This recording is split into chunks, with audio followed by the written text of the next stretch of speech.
dervish, he was a Sufi himself, because he didn't have anything, he didn't possess anything, he had no belonging, nothing. He was not a man of this world, he was a man, or perhaps a superman or something, an angel belonging to some other world. And because of this, he announced a special respect to Jesus. And because of this, of course, as I said, he used the symbol of fish as well in his writings. So when you choose and use the symbolism of fish, that tells you a lot about many things, including especially about the language. Since, as I said, fish is mute, is tongueless, if you like, and doesn't speak. And that is more meaningful than speaking, than the speech. And it tells you a lot about the secrets of the universe. Because this is the teaching of Rumi and all other mystics, that if you know the secrets, you have to keep silent. Otherwise you will lose your head. But this does not mean physically you will lose your head, but this means that you will be rejected by the divine authority or something. So you have to keep secret, and you have to bury, so to speak, your language, your tongue, as if you are tongueless, you are speechless.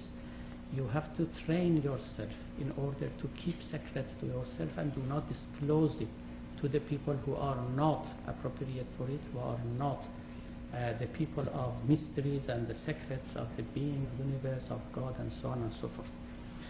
So he has got his theory about language, no doubt about it, and the shortcomings and the small and very limited capacity of language in order to accommodate the divine, the religious, the supreme experiences of the mystics, of the contemplatives, and therefore for them it's better to keep silent rather than to speak out the mysteries.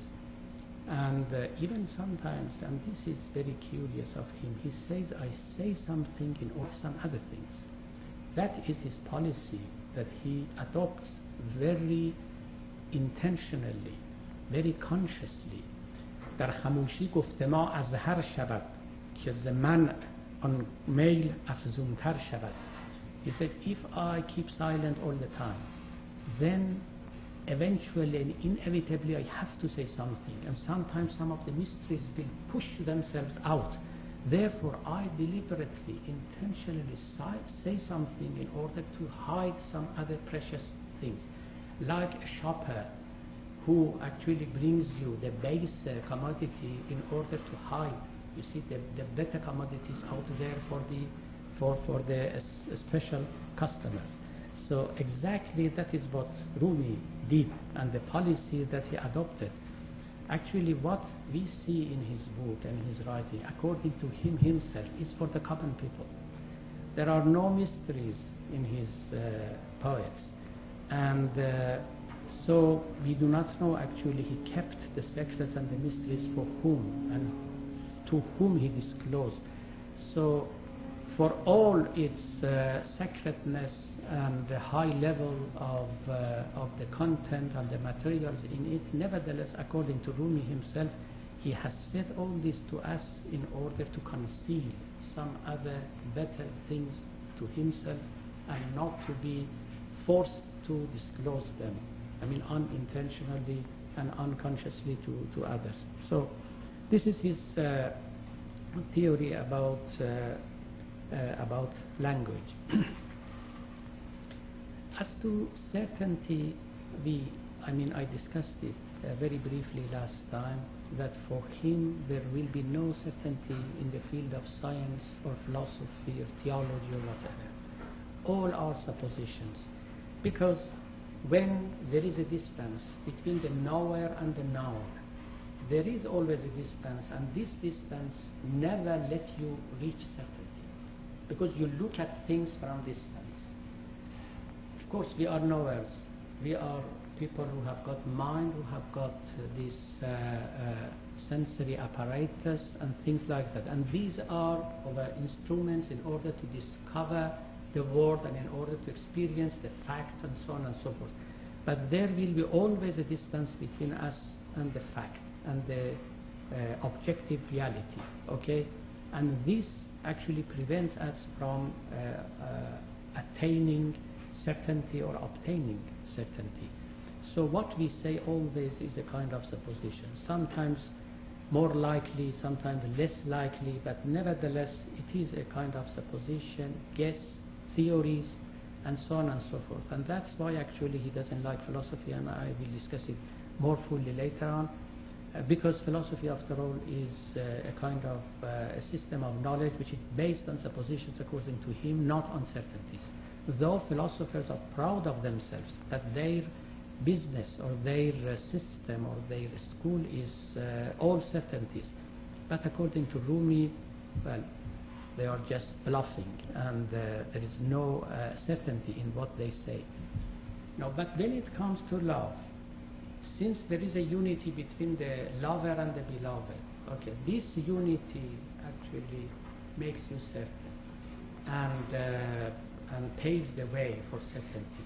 Where there is a unity, there is certainty. When there is a duality, a distance between the knower and the known is always a supposition, a guess, and a darkness, a cloudiness, if you like, around the object or the subject that you are trying to know and to understand. All understanding is like this. Actually, according to philosophy, modern and ancient, in order to be objective, you have to be disunited, you have to keep your distance from it. This is one of the criteria of objectivity. To be one and the same with the object of the knowledge, there would, there will be no knowledge at all. So you have to be, different from the object of knowledge and look at it from a distance in order to overcome it, to comprehend it, so to speak, and to understand it objectively, fully, and impartially. This is one of the requirements and one of the criteria of the objectivity in all science, philosophy, theology, and so on. And in the case of theology, now the disaster now happens here. In the case of the theology, according to Rumi, you have to be different and distant from God in order to understand Him and know Him objectively. The requirement of objectivity in science may not be as disastrous as it is in theology. In theology, the requirement tells you and demands you to be different, to be distant, and to keep this distance quite consciously from God in order to know Him objectively. But according to Rumi, this is a false certainty, a false objectivity, and a false knowledge. This is all suppositions. Here the lovers can fare much better than philosophers, because lovers actually are united with the object of their love, and in the case of knowing God and loving Him, it is very clear that through loving Him and nearer to Him, and in one and the same with Him, that gives you ample opportunity in order to know Him directly, objectively, and with certainty, with absolute certainty, in the formlessness that God has got. But of course that awareness and that knowledge is inconceptualizable, and there you will find the shortcomings and the limitations of the language better than anywhere else. You will find that you cannot describe it. It is absolutely ineffable. And for that matter, first of all, you will leave the language of philosophers, because that clarity and that consistency that philosophy requires never can be actually adopted in the case of the experiences that the mystic has got, a lover has got actually. And then you have to choose poetry rather than prose in order to express yourself, because in poetry you have got place in order to use figurative language, because philosophy, science, they are not allowed to use figurative language. You are not allowed in chemistry to use metaphor, figurative language, allegories, things like that. But in the case of poetry, this is actually